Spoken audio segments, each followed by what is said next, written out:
अच्छा, अब कुछ ज़्यादा ही जुबान चल रही तेरी। गरीब कहीं की, चल निकल जा हमारे घर से। अब देखते हैं तुझे कौन सहारा देगा, चोरनी कहीं की, चल निकल।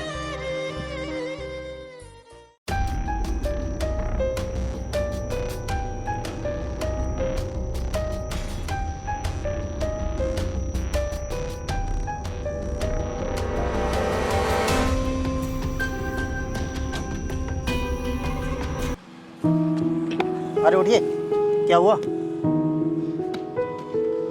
राजू, लगता है इसे चक्कर आ रहा है। चल।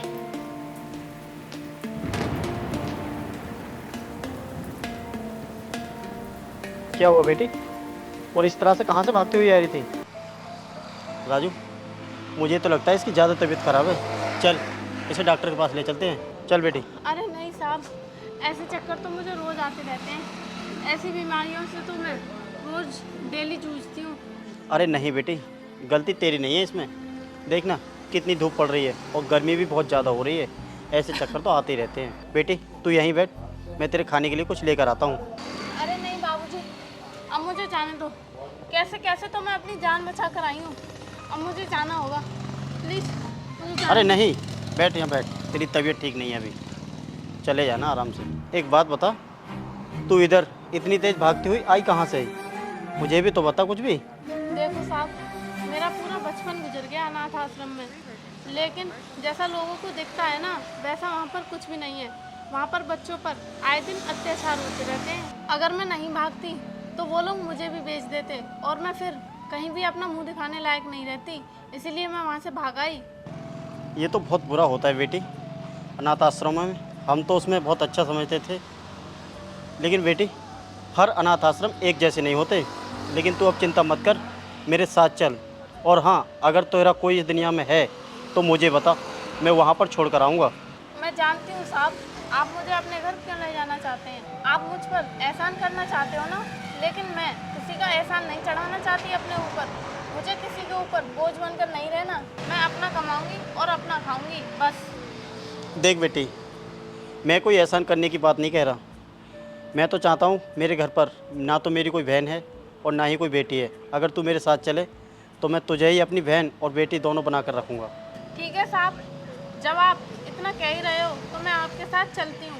लेकिन साहब, आप मेरे साथ गलत मत करना। चल राजू, बैग लेकर आ अंदर से और घर चलते हैं।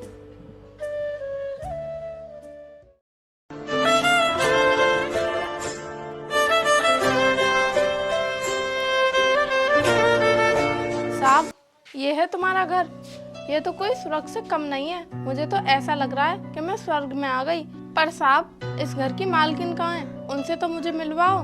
घर में मैं और मेरे छोटे भाई रहते हैं और इनकी खातिर मैंने शादी नहीं की, क्योंकि मैं इन दोनों भाइयों से बहुत प्यार करता हूँ और यही मेरे सब कुछ हैं। इसलिए मैंने शादी नहीं की। अब ऐसा करो, तुम घर में जाओ और जाकर के रसोई में कुछ खाना खा लो। भूख लगी हुई बहुत जोर से आपके लिए। ठीक है साहब, मैं जा रही हूँ। भैया, आप ये क्या कर रहे हो? आपको तो वैसे ही पता है इस लड़के के इस दुनिया में कोई भी नहीं है। अगर आगे से इसको कुछ हो गया तो हम तो बहुत बुरे फंसे आएंगे। आपको सोचो समझो तो सही। अरे नहीं राजू, ऐसा कुछ भी नहीं है। इसकी मासूमियत को देखकर नहीं लगता कि ये आगे कोई भी गलत काम करेगी। अब ऐसा कर, तू अंदर जाओ और जाकर के पढ़ाई कर।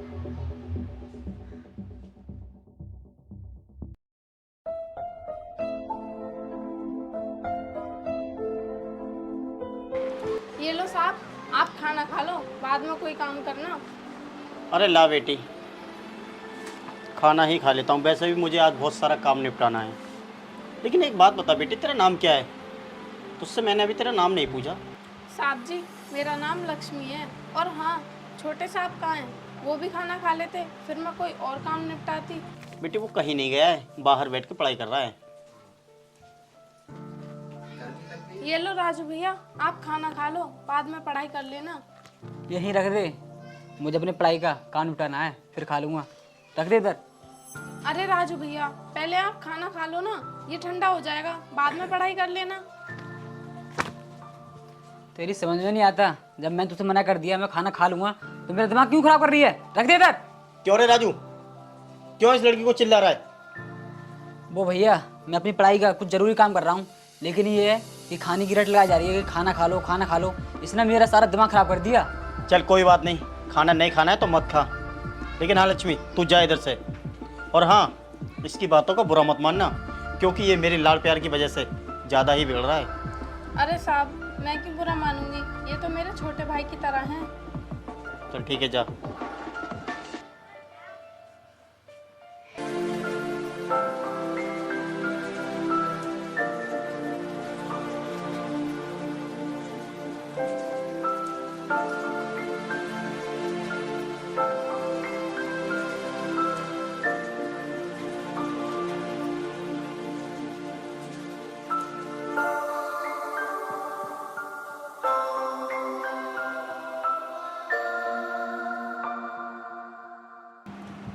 हे भगवान, मैं तेरा कैसे धन्यवाद करूं।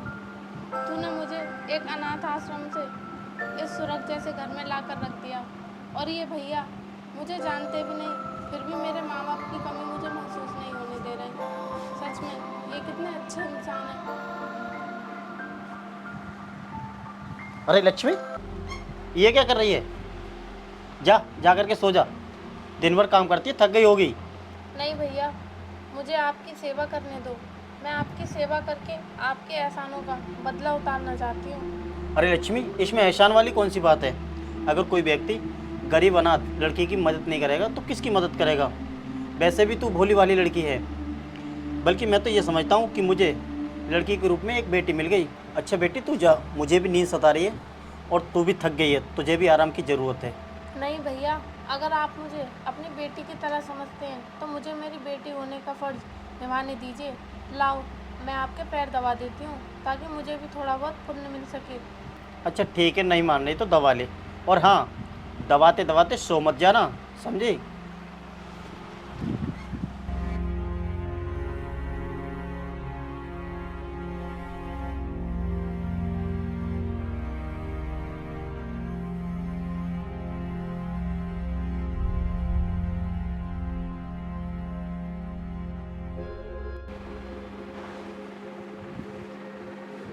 अरे बेटी लक्ष्मी, मुझे लगता है तुझे नींद आ रही है। जा करके सो जाओ।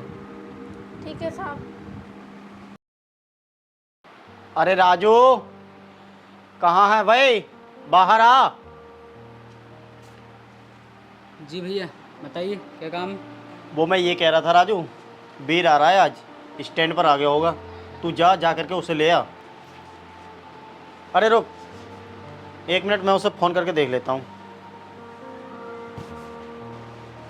राजू, मेरा फ़ोन ना जाने कहाँ गया यार, मिल नहीं रहा मुझे।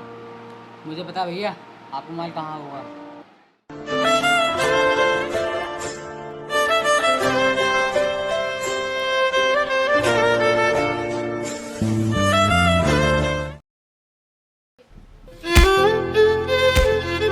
मैंने तुझे कितनी बार समझा दिया है, ये नाचना गाना बंद कर दे, या फिर हीरोइन बनने आई है। ला इधर मोबाइल। और हाँ, मैंने तुझे कितनी बार समझा दिया है, ये नाचना गाना मत किया कर।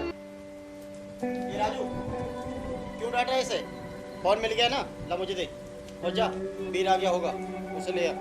भैया, आपने ही इस लड़की को सर पे चढ़ा रखा है। अगर आप इसे डांट कर रखते तो आज इसके इतने बड़े शौक नहीं होते। जब देखो तब फोन पर वीडियो बनाती रहती है। समझा लेने से। मैं जा रहा हूँ वीर भैया को लेने।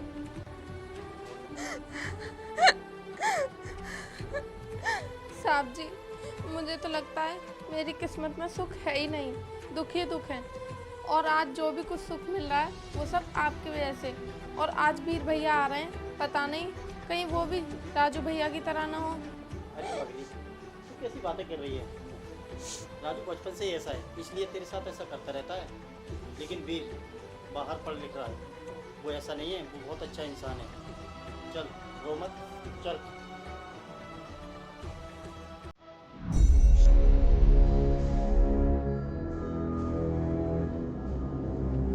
अरे बिट्टू, ये फैक्ट्री किसकी है? ये तो काफ़ी बड़ी लग रही है। अरे सेठ जी, ये जसवंतपुर के सेठ की त्रिपाठी की कंपनी है, और यह बड़ी कंपनी है जिसकी वजह से आपकी कंपनी में दिन पे दिन घाटा होता जा रहा है। अच्छा, यही कंपनी है जो हमारे बिजनेस में रोड़ा बनकर खड़ी है। इसका तो कुछ ना कुछ करना पड़ेगा।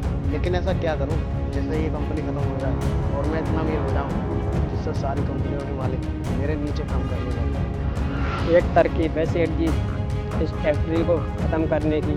क्यों ना इसमें रातों रात आग लगवा दी जाए और इस कंपनी में आग लग जाएगी तो इस कंपनी के मालिक आपके पास आएंगे और वो खुद कर्जदार हो जाएंगे। सही कह रहा है, ऐसा ही कुछ करना पड़ेगा। जल्दी से किसी का इंतजाम कर, क्या कितना पैसा बचेगा। ठीक है तो मालिक आप टेंशन मत लो, ये काम बहुत जल्दी हो जाएगा। अभी चलते हैं।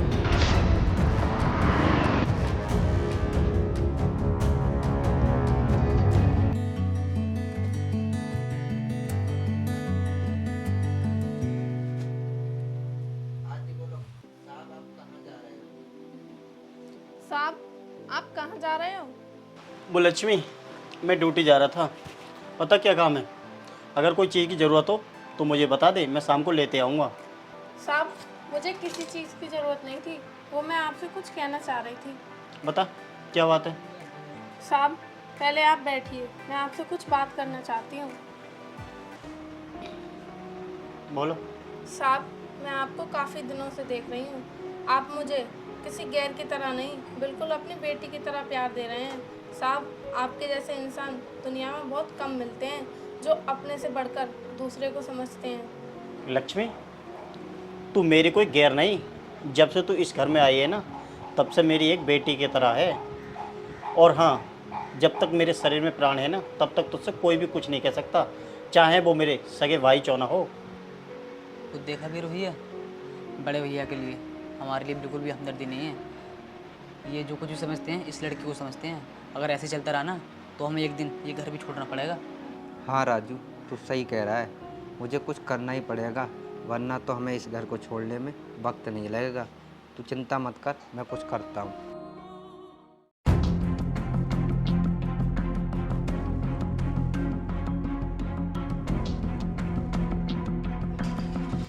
लगता है यही सही समय है उस लक्ष्मी को सबक सिखाने का।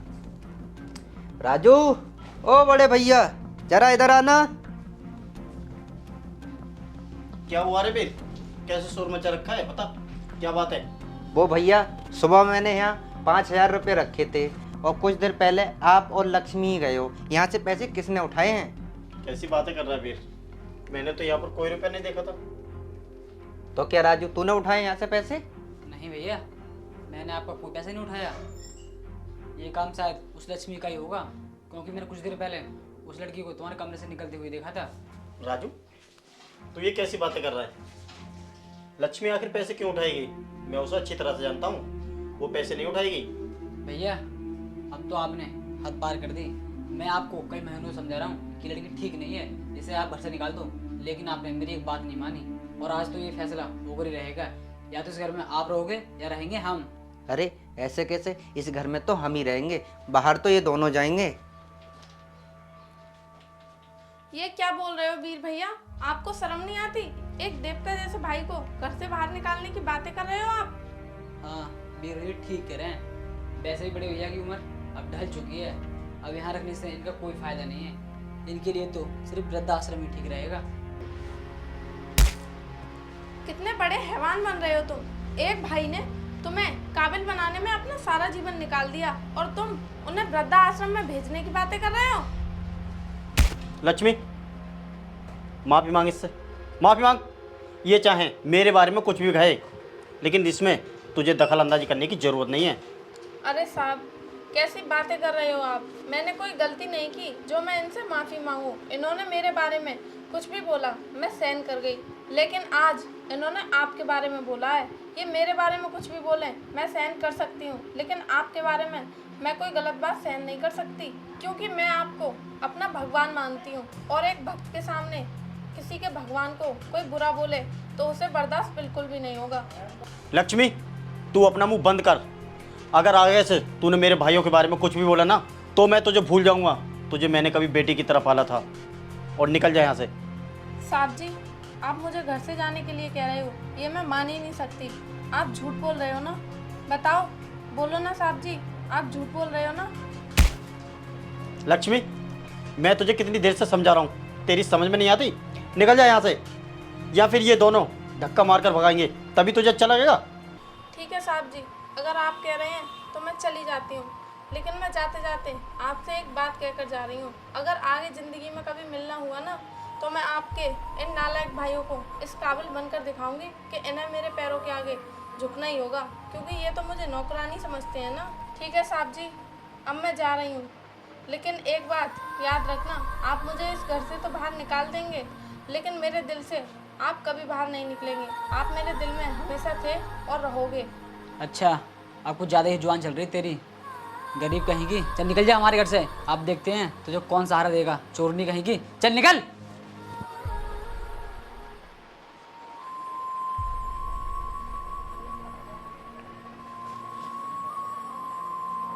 क्या फैक्ट्री में आग लग गई? क्या हुआ राजू, किसकी फैक्ट्री में आग लग गई? भैया, हमारी फैक्ट्री में किसी ने जानबूझकर आग लगा दी। कैसी बातें कर रहा है राजू, हमारी फैक्ट्री में आग लग गई? हम तो बर्बाद हो जाएंगे। भैया, अरे राजू, इन्हें अटैक आया, तू जल्दी भागकर पानी लेकर आ, जल्दी जा।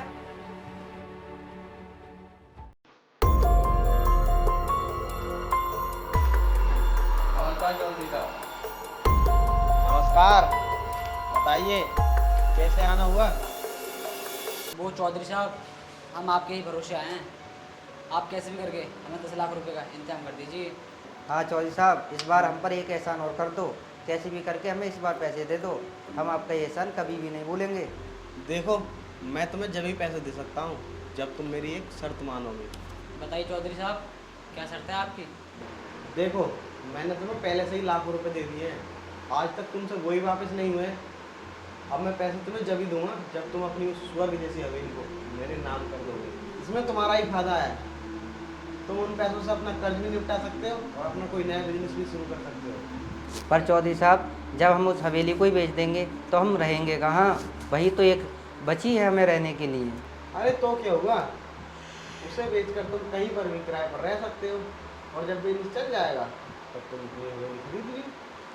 तो फिर चौधरी साहब बताइए, हमें पैसे कब मिलेंगे?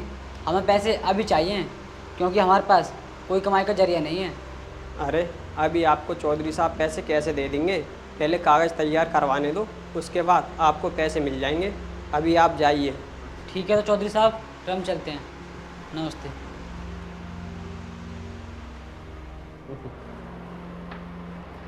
अब मज़ा आएगा।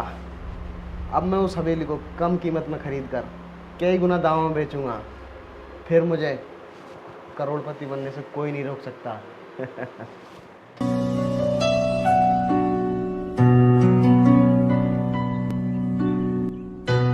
हे भगवान, तुमने मुझे इस मुकाम तक तो पहुंचा दिया है, बस आपसे मेरी एक प्रार्थना और है, मेरा एक मकसद और है, उसे और पूरा करवा दीजिए। मेरे साहब जी पता नहीं कहाँ होंगे, भगवान जी आप उन्हें मुझसे मिलवा दीजिए।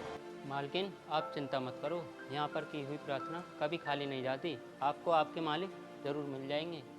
तुम ठीक कह रहे हो राहुल, शायद तुम्हारी कही हुई बात सच हो जाए, कभी ना कभी तो मुझे मालिक मिल ही जाएंगे। चलो हम चलते हैं, हमें और भी काम संभालने हैं। चलो ठीक है।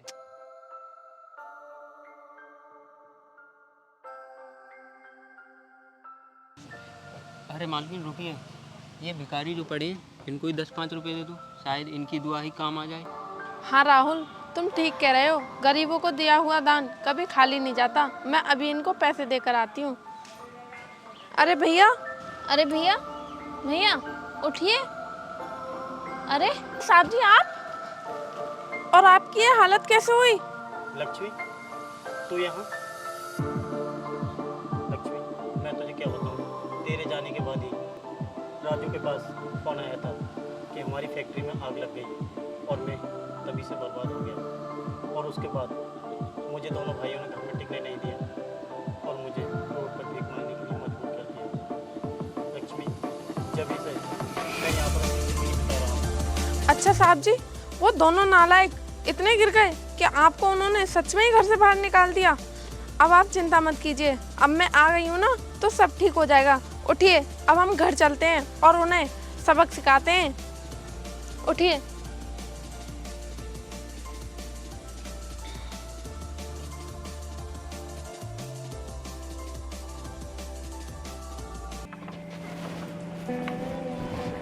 अरे कहाँ हो भाई, निकल के आओ।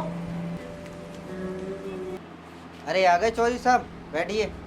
देखिए चौधरी साहब, ये हमारी स्वर्ग ऐसी हवेली और ये स्वर्ग से कम भी नहीं है। बताइए इसकी कितनी कीमत दोगे? अच्छा, ये है तुम्हारी हवेली। चलो, इसके मैं तुम्हें ज़्यादा से ज़्यादा 20 लाख रुपए दे सकता हूँ। चौधरी साहब 20 लाख रुपए तो बहुत कम रहेंगे, ज़्यादा से ज़्यादा कीमत की 30 लाख रुपए दो। देख लो भाई, मैंने तुम्हें बता दिया, बेचना हो तो बेच लो, वरना मेरे अलावा तो इसे कोई लेने वाला भी नहीं है। क्यों भाई राजू, बताओ। हाँ भैया कर दो, पैसे भी हमें इस वक्त पैसों की बहुत ज़्यादा जरूरत है। ठीक है तो चौधरी साहब आप पेपर लाइए अपने। लो फिर, इन कागजों पर तुम दोनों अपने साइन कर दो। अरे ये क्या हो रहा है और किस चीज़ को बेचने की बातें चल रही हैं? जरा हमें भी तो बताओ कोई। अरे भैया आप और लक्ष्मी, आप यहाँ कैसे? भैया आप कहाँ थे? आपको हमने कहाँ कहाँ नहीं ढूंढा, और आप लक्ष्मी के साथ? वो सब छोड़ो और मुझे ये बताओ, ये चौधरी यहाँ पर क्या करने आया है और इसकी हिम्मत कैसे हुई हमारे स्वर्ग जैसे घर में पैर रखने की? ये लड़की, तू कौन होती है बीच में बोलने वाली? इन लोगों पर मेरा कर्जा चढ़ा हुआ है, इसलिए मैं इनकी हवेली अपने नाम करवाने आया हूँ। किस बात का कर्जा है तेरा इन पर और कितना कर्जा है मुझे बता। तू जानना चाहती है कि मैं ये हवेली अपने नाम क्यों कर रहा हूँ? तो सुन, जब इनकी फैक्ट्री में आग लगी थी तब इन्होंने मुझसे 20 लाख रुपए लिए थे, और आज इन्हें फिर 20 लाख रुपए की ज़रूरत है, इसलिए मैं ये हवेली अपने नाम करवा रहा हूँ। अगर तू चाहती है ये हवेली में अपने नाम नहीं करवाऊँ तो तू दे दे पैसे। वो आग लगी नहीं थी, लगवाई थी, और मुझे सब पता है, वो सब किया कराया तेरा ही था, और मैं तेरे ऊपर ऐसी कार्रवाई करवाऊंगी कि तू जन्मों जन्मों तक याद रखेगा। अबे वो लड़की, तेरी ज़्यादा जुबान चल रही है, तुझे पता भी है मैं कौन हूँ। पहले तू अपनी हैसियत देख और फिर मेरी हैसियत देख। तू जानता भी है मैं कौन हूँ? अगर मैं चाहूँ तो तुझे यहीं खड़ी खड़ी खरीद सकती हूँ, समझा? और बता कितना पैसा है तेरा इन पर? 20 लाख रुपए हैं। बस 20 लाख रुपए? और तू 20 लाख रुपए के लिए इतना गिर गया जो इस स्वर्ग जैसी हवेली को अपने नाम करने चला? ऐसे 20 लाख रुपए तो मेरे घर के नौकरों का खर्चा आता है। इसका मतलब तो तेरी औकात मेरे घर के नौकरों के बराबर है, और तू हैसियत हैसियत कर रहा है। और बात रही 20 लाख रुपए की, तो ये 20 लाख रुपए तो मैं तुझे बाद में दूंगी, और मैं तुझे हवालात की ऐसी हवा खिलाऊंगी कि तू जिंदगी भर भारी नहीं निकल पाएगा। और आज जो इनके घर में फूट पड़ी है वो सब तेरी वजह से है। तूने भाई को भाई से अलग करा दिया। अब निकलता है यहाँ से कि मैं यहीं पर पुलिस को बुलाऊं?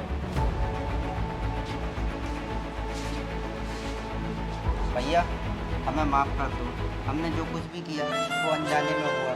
हमें नहीं पता था कि आज ये नौबत आएगी कि हमें अपना ये घर तक बेचना पड़ जाएगा। हमें माफ़ कर दो, हमें ऐसा नहीं करना चाहिए था। भैया मुझे भी आप माफ़ कर दो, और लक्ष्मी तुम भी मुझे माफ़ कर दो। क्या बोला? माफ़ कर दूँ? वो भी तुम्हें? याद करो, जो तुमने मेरे साथ किया कोई गैर भी मेरे साथ नहीं कर सकता।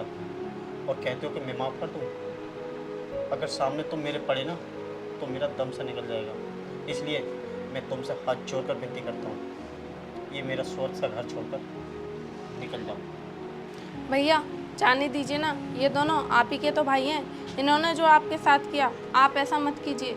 अगर आप ऐसा करेंगे तो इनमें और आप में क्या फ़र्क रह जाएगा?